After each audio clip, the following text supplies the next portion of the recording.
নমস্কার বন্ধুরা, মিঠুর রান্নাঘরে আজকে খুবই সুন্দর দুর্দান্ত স্বাদের পমফ্রেট মাছের রেসিপি নিয়ে হাজির হয়ে গেছি। সকাল সকাল বাজার থেকে একদম টাটকা পমফ্রেট মাছ নিয়ে আমার ছেলে আজকে হাজির বাড়িতে। তার আবদার পমফ্রেট মাছ সর্ষে পোস্ত দিয়ে ঝাল খাবে। ছেলের আবদার রাখতে তো হবেই, তাই একদম কেটে ধুয়ে গায়ের মধ্যে চেরা লাগিয়ে দিয়ে দিয়েছি এর মধ্যে নুন, হলুদ আর কিছুটা কাশ্মীরি গুঁড়ো লঙ্কা দিয়ে বেশ ভালো করে মাছটাকে ম্যারিনেট করতে হবে। ওই যে গায়ে যে চেরা কাঁটাটা লাগিয়েছি ওর মধ্যেও বেশ ভালো রকমভাবে এই মশলাটাকে ম্যারিনেট করে 5 থেকে 10 মিনিট রেখে দিলেই হয়ে যাবে। এখানে কড়াতে তেল গরম করে নিয়েছি। এবার আমি এক এক করে পমফ্রেট মাছগুলিকে খুব ভালো করে সুন্দর করে ভেজে নেব। খুব একটা কড়া করব না, হালকা মতন ভেজে নেব। খুব কড়া করলে সর্ষে পোস্ত দিয়ে মাছটা তাহলে খেতে কিন্তু একদম ভালো লাগবে না, ছিবড়ে ছিবড়ে মনে হবে। এখানে আমার মাছগুলি খুব ভালো রকমভাবে ভাজা হয়ে গেছে। এবার আমি মাছগুলিকে তুলে অন্য একটা পাত্রের মধ্যে রেখে দেবো। বাকি মাছগুলিকে খুব ভালোভাবে সুন্দর করে উল্টে পাল্টে ভেজে নেব।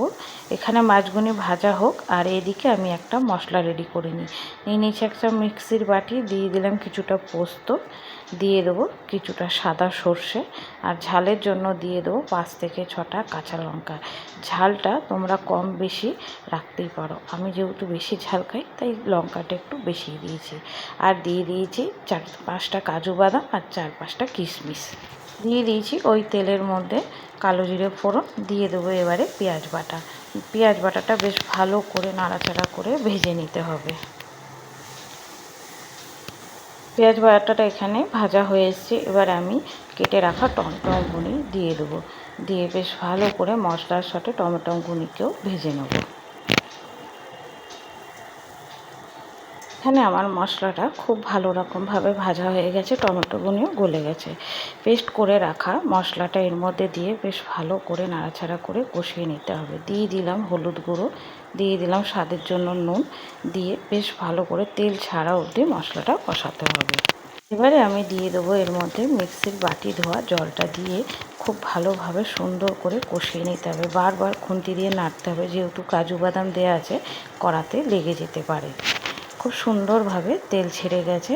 এবারে আমি দিয়ে দেবো এর মধ্যে 1 বাটির মতন জল, দিয়ে বেশ ভালো করে ঝোলটা নাড়াচাড়া করে ফোটার জন্য রেখে দেবো। ঝোলটা এখানে আমার খুব সুন্দরভাবে ফুটে গেছে। এবারে আমি ভেজে রাখা মাছগুলি এক এক করে দিয়ে দেবো। মাছগুলি দেওয়ার পর 5 থেকে 7 মিনিট খুব ভালো মতন ফুটিয়ে নিতে হবে, যাতে মাছের মধ্যে পুরো ঝোলটা খুব ভালোভাবে ঢুকে যায়। আর দিয়ে দেবো এর মধ্যে কয়েকটা চেরা কাঁচা লঙ্কা, দিয়ে বেশ ভালো রকমভাবে ফুটিয়ে নিতে হবে মাছগুলিকে। দুপুরবেলা গরম গরম ভাতের সাথে যদি এরকম পমফ্রেট মাছের ঝাল থাকে তাহলে তো খাওয়াটা একদম জমেই যায়। দিয়ে দিলাম ওপর থেকে সর্ষের তেল, দিয়ে বেশ ভালো করে একবার নাড়াচাড়া করে এবার আমি এটাকে নামিয়ে দেবো। এখানে আমার পমফ্রেট মাছের ঝালটা একদম রেডি হয়ে গেছে। তোমাদের এই রেসিপিটা কেমন লাগলো? যদি ভালো লেগে থাকে ঝটপট বাড়িতে বানিয়েও ফেলো, আর কমেন্টে আমাকে জানিয়ে যাও কেমন লাগলো। আজ আসি।